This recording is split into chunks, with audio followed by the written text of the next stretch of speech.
The distress signal came through at 0300 hours, cutting through the quiet hum of Proxima Station like a knife. Lieutenant Marcus Webb had been monitoring the deep space channels for 3 years, and never once had he heard anything like this. The voice on the other end was high-pitched, trembling with fear, speaking in broken galactic common. "Please, anyone who can hear this. We are dying. They are killing us all. The council will not come. Please, someone help us." Marcus sat up straight in his chair, his heart pounding. He had been trained for this moment, but training never prepared anyone for the reality of hearing someone beg for their life. The signal was coming from far beyond human space, from a region controlled by something called the Galactic Council. Humans knew about the Council, of course. They had been watching, listening, learning about the vast civilization that existed beyond their small corner of the galaxy. But they had never made contact. Not officially. That had been the agreement, made 60 years ago when human ships first ventured beyond the solar system and discovered they were not alone. The discovery had been shocking, wonderful, and terrifying all at once.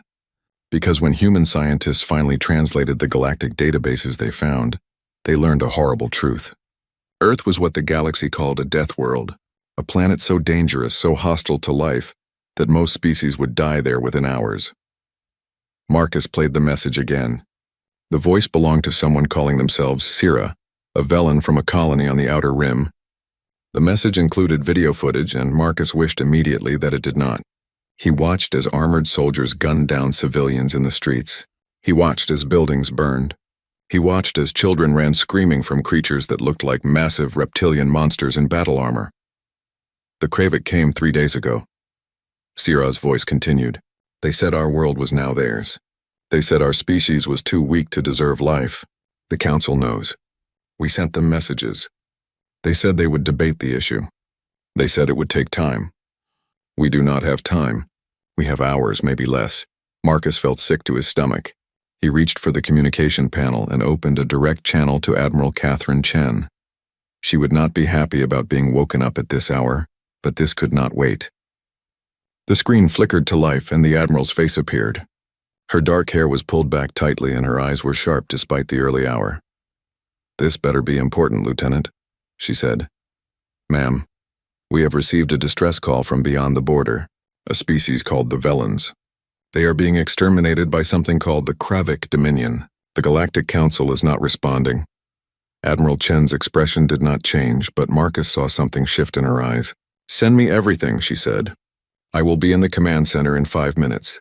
The channel closed. Marcus transferred all the data to the Admiral's personal terminal, and then sat back in his chair. His hands were shaking. Humanity had spent decades hiding, staying quiet, avoiding attention. They had built their colonies carefully, always in systems the Council considered worthless. They had kept their military strong but out of sight. The reason was simple. When humans first learned about the other species in the galaxy, they also learned how those species saw them.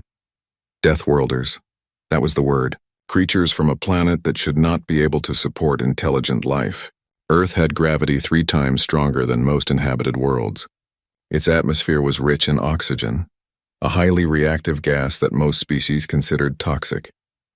Its surface was bombarded with radiation from its yellow sun. Its oceans were filled with salt and teeming with predators. Its land masses were covered in poisonous plants and aggressive animals. And worst of all, its dominant species were endurance hunters, predators who did not kill with speed or strength, but by simply refusing to stop chasing their prey until it collapsed from exhaustion. Humans were terrifying to the rest of the galaxy. And so humanity had decided to stay hidden, to build their strength in secret, to avoid becoming either a target or a threat. But now someone had sent them a distress call. Someone was dying and no one was helping. Admiral Chen arrived in the command center exactly 5 minutes later. She was already in uniform, crisp and perfect despite the hour. She walked directly to the main display and pulled up the data Marcus had sent. She watched the video in silence. Marcus watched her face, trying to read her reaction. He saw her jaw tighten. He saw her hands curl into fists. "How long ago did this message send?" she asked. 14 hours, ma'am. Given the distance, it probably took several days to reach us. So they might already be dead. "Yes, ma'am. They might be." Admiral Chen stared at the screen for a long moment. Then she turned to face the bridge crew. By now, word had spread and more officers were arriving. taking their stations even though their shifts had not started. "Get me a direct channel to Earth Command," Chen said, "and get me every captain in the fleet. I do not care what time it is. Wake them all up." Marcus felt a chill run down his spine. He knew what was about to happen. They all did. Admiral Chen was not the type of person to ignore a distress call. The communication channels opened. One by one, the faces of ship captains appeared on the screens surrounding the command center. There were 37 ships stationed at Proxima, everything from small frigates to massive battlecruisers. Behind them, back in the Sol system, there were dozens more. The Terran Defense Fleet was not the largest military force in the galaxy, but it was built for one purpose: to protect humanity from any threat that might come from the stars.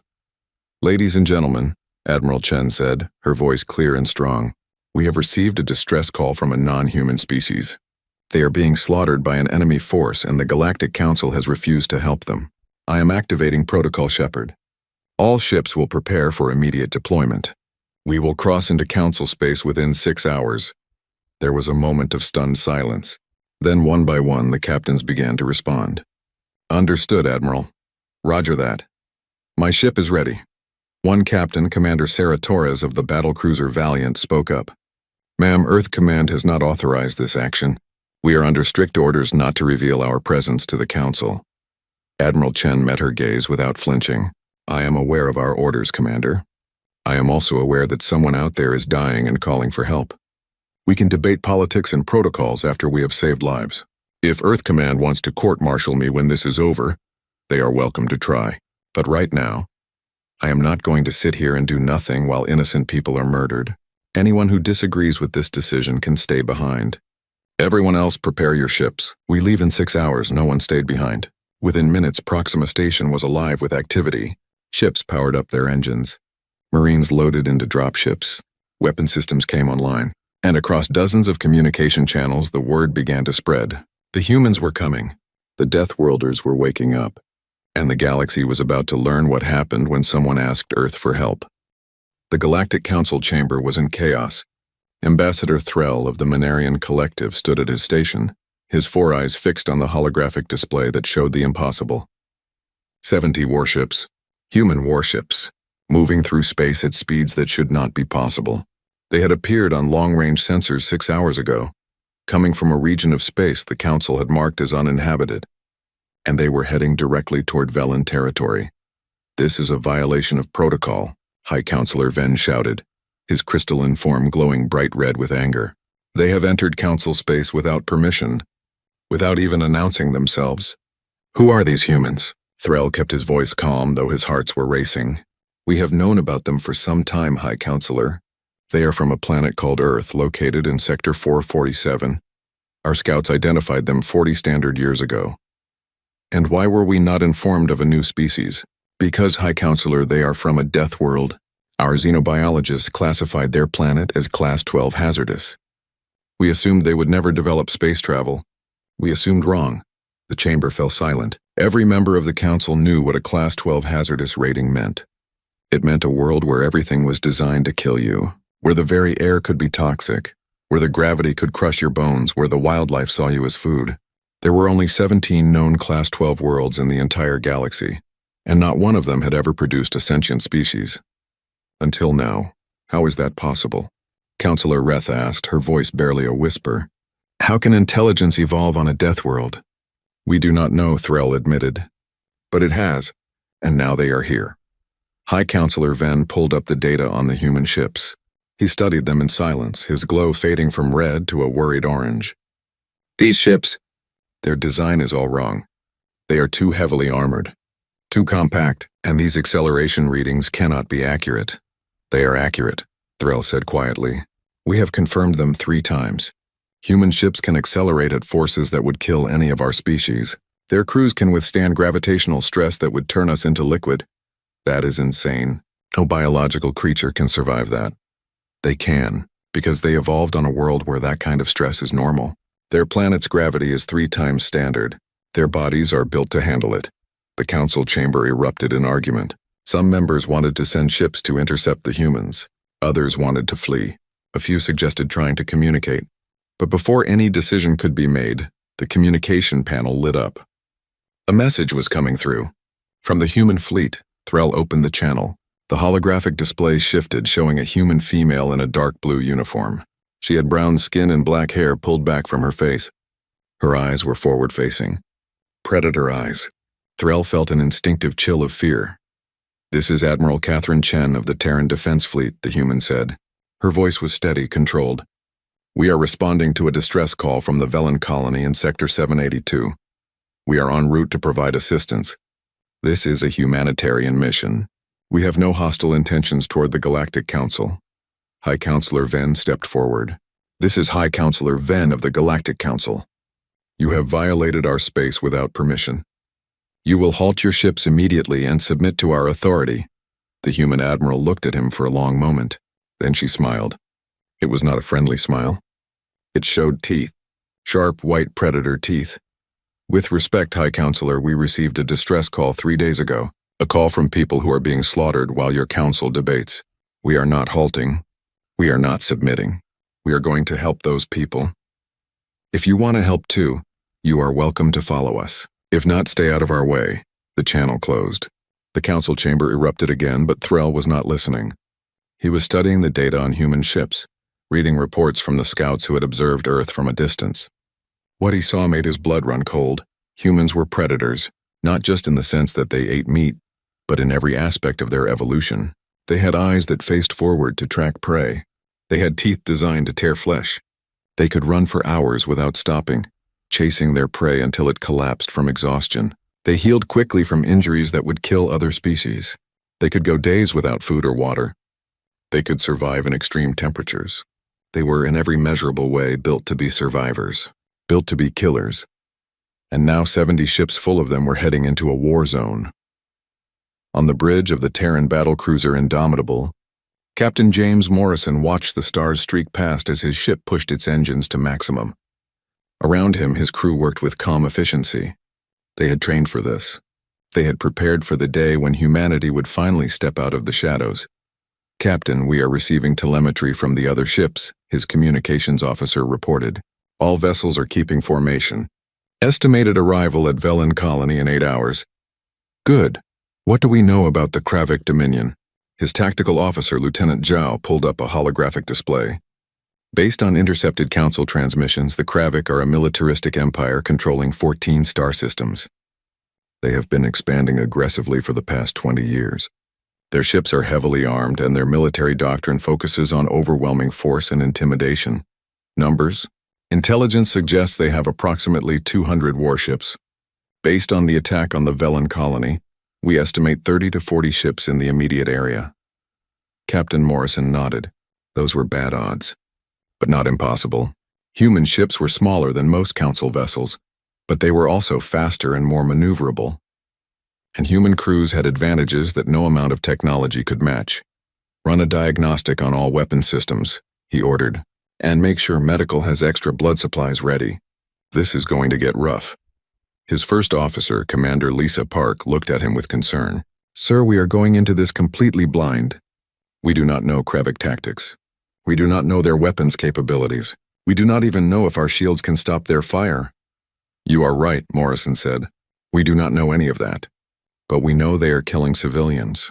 We know the Council is not helping. And we know that we can. That is enough."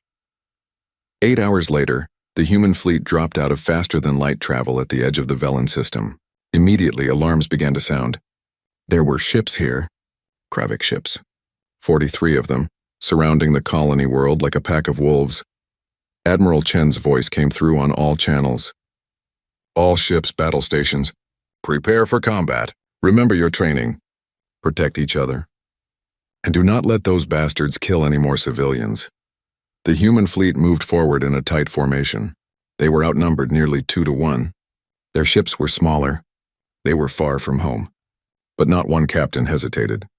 Not one crew member questioned the order. On the planet below, Sierra huddled in a basement with 30 other survivors. They could hear explosions above. They could hear Kravik soldiers searching the streets. They had given up hope hours ago. The Council was not coming. No one was coming. Then someone's communication device crackled to life. A voice came through, speaking in Galactic Common with a strange accent. Velen Colony, this is the Terran Defense Fleet. We received your distress call. We are here. Hold on just a little longer. Help has arrived. Sierra began to cry. Someone had come. Someone had actually come. She did not know who the Terrans were. She did not know what a human was. But they were here. That was all that mattered. In orbit, the Kravik fleet detected the human ships and moved to intercept. This was going to be easy, they thought. These ships were small. They were weak. They would be destroyed in minutes. The Kravik had the best military in the galaxy. Everyone knew that. They were about to learn how wrong they were.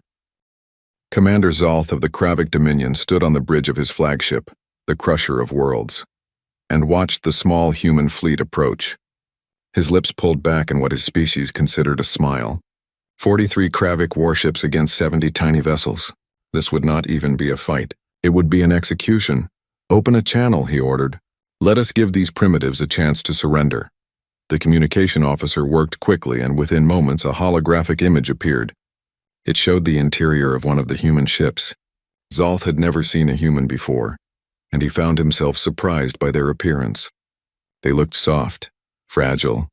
Their bodies were covered in cloth instead of natural armor. They had no claws, no fangs, no obvious weapons built into their biology. The human in the center of the image was a female. Judging by the slight differences in body structure Zolth had learned to recognize in mammalian species. She wore a dark blue uniform with symbols of rank on her shoulders.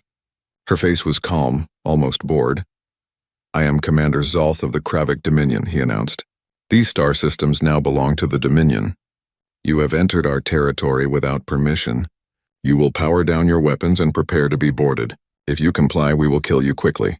If you resist, we will make your death slow and painful. The human female looked at him for a long moment. Then she spoke, and her voice was cold as ice. This is Admiral Catherine Chen of the Terran Defense Fleet. You have 30 seconds to withdraw all forces from Velen space. After that, we will consider you hostile. This is your only warning, Zolth laughed. It was a deep rumbling sound that made his crew join in. The audacity of this creature, giving him a warning.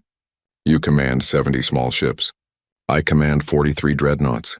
Each of my vessels could destroy 10 of yours. Surrender now or die. The human admiral leaned forward slightly. 29 seconds, Zolth's amusement turned to anger. You dare threaten me? I have conquered 17 species. I have burned 100 worlds. Your pathetic fleet is nothing compared to the might of the Dominion. 15 seconds. I will enjoy watching your ships burn. 5 seconds.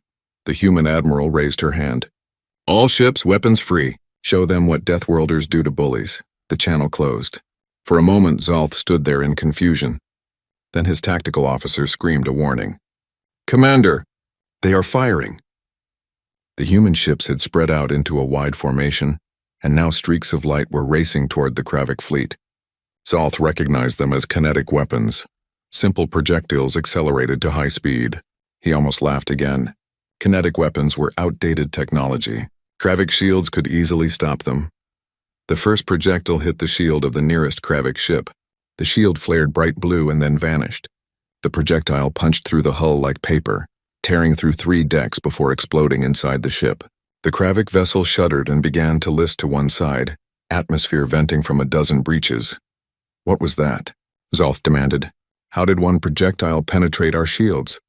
His tactical officer was frantically working the controls, pulling up data. Commander, those are not normal kinetic weapons. They are traveling at 0.3 light speed. The impact force is. It is beyond anything in our database. Another volley hit. 3 more Kravik ships were damaged. One lost power completely and began to drift. Zolth felt the first stirring of real fear. Return fire. Destroy them. The Kravik ships opened up with their energy weapons. Powerful beams of focused plasma that could melt through armor in seconds. But the human ships were moving. Not just moving, but dancing through space in patterns that seemed impossible. They were accelerating, decelerating, changing direction with such speed that targeting them was nearly impossible. And when the Kravik beams did hit, the human ships did not stop. Their shields absorbed the damage, flickered, and then came back online. And the ships kept coming, kept firing, kept moving in those insane patterns. They are too fast, the tactical officer shouted. Our targeting systems cannot keep up. On the bridge of the Indomitable, Captain Morrison gripped his command chair as his ship pulled a 7-gravity turn. Around him, his crew worked through the stress, their bodies adapted to handle forces that would kill most other species. They had trained in Earth's crushing gravity. They had trained in centrifuges that pushed them to their limits. This was hard, but it was survivable. "Target that cruiser on our port side," Morrison ordered. "Hit them with everything we have." The Indomitable's railguns fired in sequence, sending tungsten rods downrange at relativistic speeds. Each rod hit with the force of a small nuclear weapon. The Kravik cruiser's shields collapsed under the assault, and the rods tore through its hull. Secondary explosions rippled along its length as ammunition stores and fuel tanks detonated. "Direct hit," Lieutenant Zhao reported. "Enemy cruiser is breaking apart." "Good. Find the next target." All around them, the battle was turning into chaos. The Kravik had expected an easy fight. They had expected the humans to use standard council tactics, predictable and cautious. Instead, the humans were fighting like nothing the Kravik had ever seen. Human ships did not retreat when damaged. They pressed forward, using their dying momentum to get closer to enemy vessels. Human ships did not avoid risks. They took calculated chances, using the debris field from destroyed vessels as cover. Human ships did not follow any known tactical doctrine. They adapted on the fly, each captain making independent decisions based on what they saw. And most terrifying of all, human ships were willing to sacrifice themselves. The Kravik watched in horror as a damaged human frigate, its engines failing and its shields down, turned directly toward a Kravik battleship and accelerated. The two ships collided and both exploded in a ball of superheated plasma. "They are insane," Zalt screamed.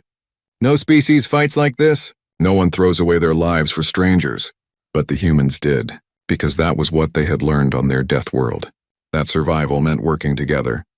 That the pack protected the weak. That you did not abandon your people no matter the cost. Admiral Chen watched the battle unfold from her command ship. She felt each loss like a knife to the heart.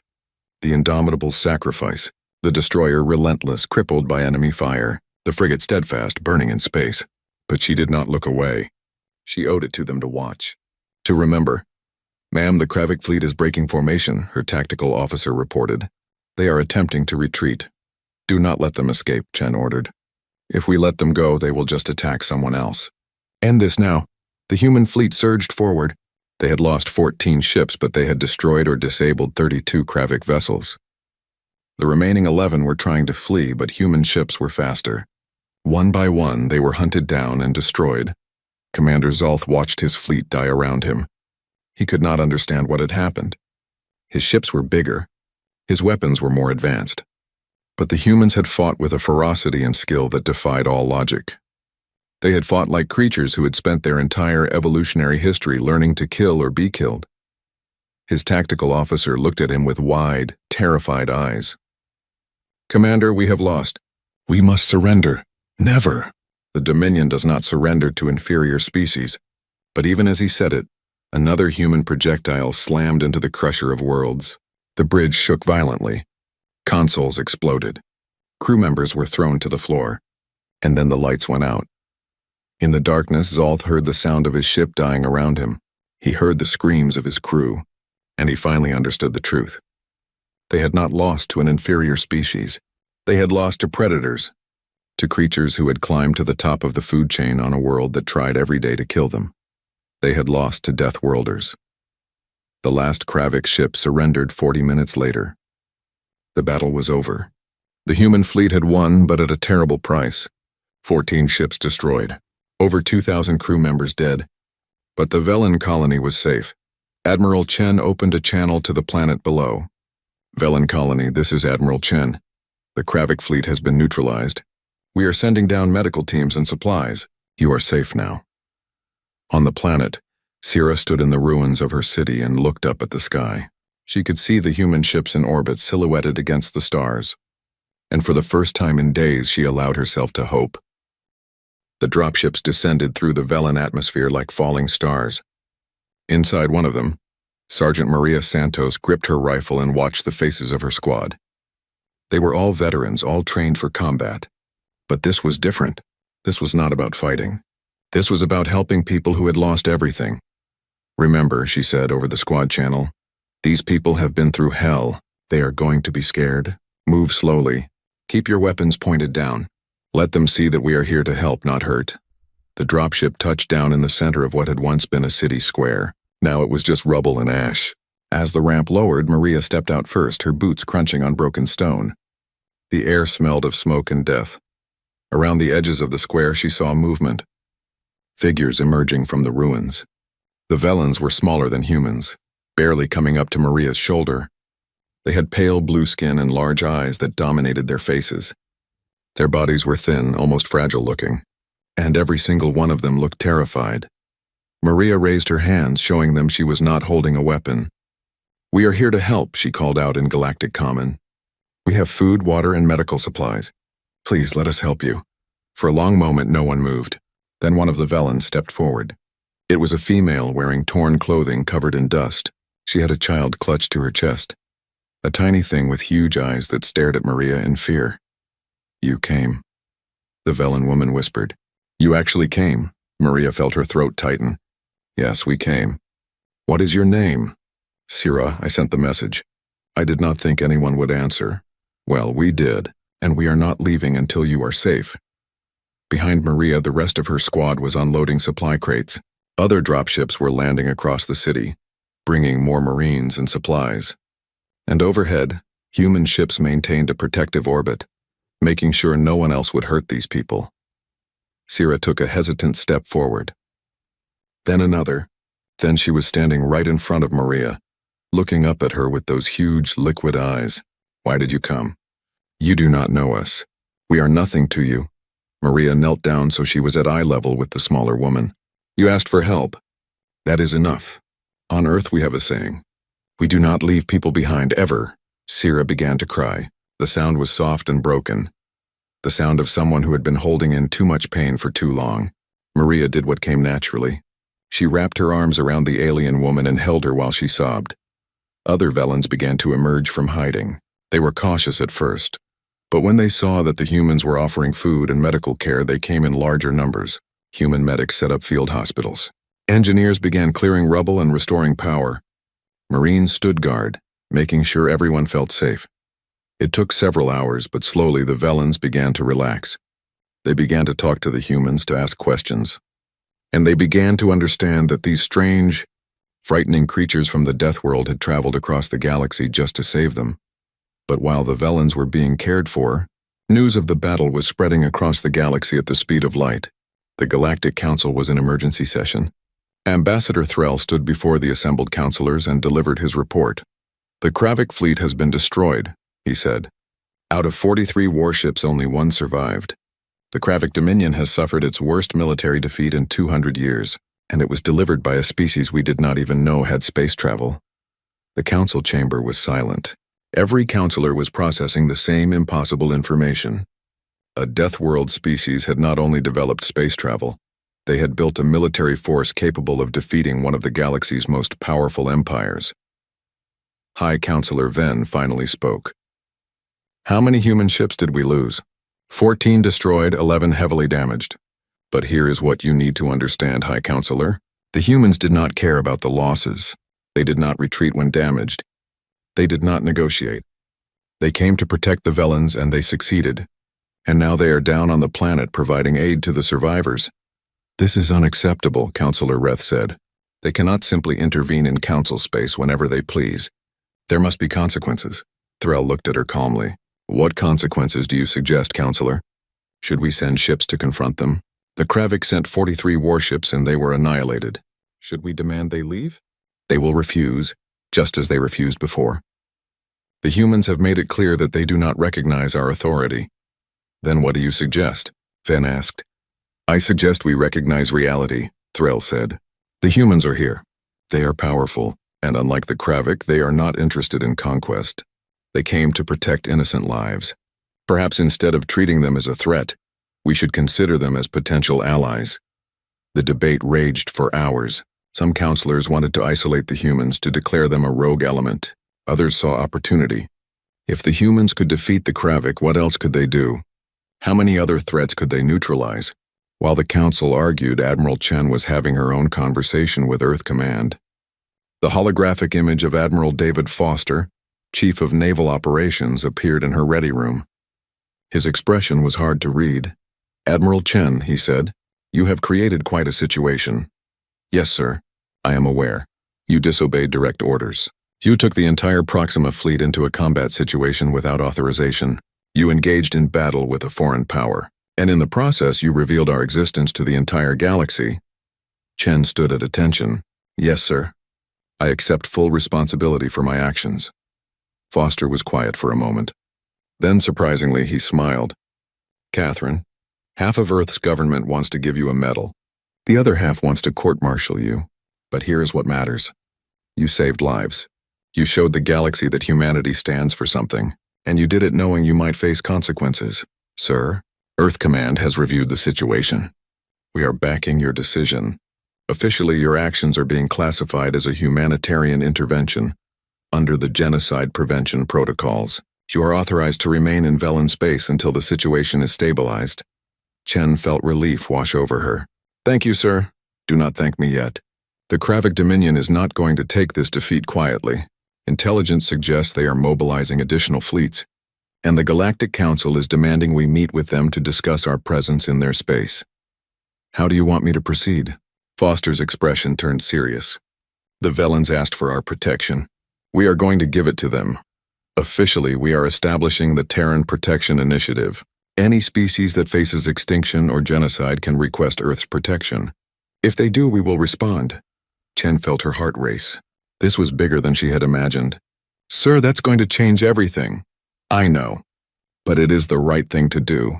We hid for 60 years because we were afraid of what the galaxy would think of us. But maybe it is time they learned that Deathworlders are not just dangerous. We are also loyal. We protect those who cannot protect themselves." "Understood, sir. We will make them understand." On the planet below, Sierra stood on a makeshift platform in the center of the refugee camp. Around her, thousands of Velens had gathered. Above them, human ships still maintained their protective orbit. Sierra had been asked to speak, to tell her people what would happen next. She looked out at the crowd at faces marked by fear and loss. Then she looked at the humans standing nearby, these strange creatures who had come so far to help them. "My people," Sierra began, her voice amplified by human technology. "3 days ago we thought we would die. We thought the galaxy had abandoned us. But then something impossible happened. We received an answer to our call. Not from the Council, but from a species we did not know existed. From humans, from Deathworlders." A murmur ran through the crowd. The word Deathworld carried weight in the galaxy. It meant danger. It meant death. "Yes," Sierra continued. "They come from a world that would kill most of us in minutes. But they are not monsters. They are protectors. They traveled across the stars to save us. They fought and died for us, and now they stand guard, making sure no one ever hurts us again." She turned to look at Admiral Chen, who stood nearby. "They have offered us protection, not just for today, but for as long as we need it. I believe them. I trust them. And I think we should accept." The vote was unanimous. The Velens accepted Earth's protection, and word spread quickly across the galaxy. Within hours, other species were sending messages to human space. Small species, weak species, species that had been bullied and threatened and had no one to turn to. They all asked the same question: could the Deathworlders protect them too? Emperor Kravik VII sat upon his throne of bone and stared at the tactical display in fury. His greatest fleet destroyed, his most experienced commander dead, his empire's reputation shattered, all because of a species no one had ever heard of before. "Humans," he growled, tasting the word. It left a bitter flavor in his mouth. "Tell me everything about them." His intelligence minister, a scarred veteran named Throck, stepped forward. "My emperor, we have gathered what information we can. The humans come from a planet called Earth in the Outer Rim. It is classified as a Class 12 hazardous world. Their species evolved under conditions that would kill most sentient life. I do not care about their planet," the emperor snarled. "I care about their weaknesses. How do we hurt them?" Throck hesitated. "My emperor, our analysts suggest that direct military confrontation may not be wise. The humans have proven themselves to be formidable opponents. Perhaps negotiation? Negotiation?" The emperor rose from his throne, his massive form towering over his minister. "The Kravik Dominion does not negotiate with inferior species. We conquer. We dominate. And these humans will learn their place. Yes, my Emperor, Thruk said quickly, bowing his head. Send assassins to Earth itself, the Emperor ordered. Kill their leaders. Destroy their centers of government. Show them that no one defies the Dominion and lives. If we cannot defeat their military, we will break their spirit. Thruk bowed again and left to carry out the orders. Within days, a team of Kravik's finest assassins was assembled. They were trained in stealth and weapons in the art of killing. They had overthrown governments and assassinated kings. They had never failed a mission. They boarded a stealth ship and set course for Earth. It would take them 3 weeks to reach human space. 3 weeks to plan their attack. 3 weeks until the humans learned the price of defying the Kravik Empire. On Earth, in the city of Geneva where the United Earth government was headquartered, President Sarah Chen addressed a packed assembly hall. She was no relation to Admiral Catherine Chen, but she shared the Admiral's determination and strength. My fellow humans, she began. 3 weeks ago, our fleet answered a distress call. They saved the Velen people from genocide, and in doing so, they revealed our presence to the entire galaxy. Many of you have asked me what this means for humanity's future. Today I will tell you. She gestured to the holographic display behind her, which showed a map of known space. We have received over 300 requests for protection from species across the galaxy. Small species, peaceful species, species that have been bullied and exploited for centuries. They are asking us to help them because no one else will. A murmur ran through the assembly. President Chen raised her hand for silence. I know what some of you are thinking. This is not our fight. We should focus on our own people, our own worlds. And you are right to be cautious. But I want you to consider something. For 60 years we hid because we were afraid. Afraid of how the galaxy would see us. Afraid of being attacked because we are different. She paused, letting her words sink in. But we do not have to be afraid anymore. We have proven ourselves. We have shown that humans are not just survivors, but protectors. And now the weak and helpless are looking to us for hope. Are we going to turn our backs on them? Or are we going to show the galaxy what humanity really stands for? The assembly erupted in applause. The vote was overwhelming. The Terran Protection Initiative was officially established. Earth would protect those who could not protect themselves. But while humanity celebrated, the Kravik assassins arrived in Earth's solar system. There were 6 of them, experts in infiltration and killing. They piloted their stealth ship past the outer defenses and approached Earth itself. This is too easy, the team leader, a warrior named Zek, muttered. Where are their defenses? Perhaps they are overconfident, another assassin suggested. They think their victory over our fleet makes them invincible. The ship entered Earth's atmosphere, using advanced cloaking technology to avoid detection. They landed in a forest outside Geneva and made their way toward the city on foot. That was when they realized their first mistake. Earth's gravity was crushing. Each step felt like they were carrying twice their body weight. Within an hour, they were exhausted. Within 2 hours, one of them collapsed from heat stroke. The atmosphere, rich with oxygen, made them dizzy and disoriented, and the forest itself seemed hostile. Insects bit them. Plants made them itch. Strange animals watched them from the trees. How do the humans live on this nightmare world? Zek gasped, struggling forward. They never reached Geneva. Earth's security forces, equipped with sensors that could detect any anomalies, had spotted the stealth ship the moment it entered the solar system. They had tracked it to the landing site, and they had been waiting. When the assassins finally staggered out of the forest, human soldiers were there to meet them. The soldiers wore light armor and carried simple weapons.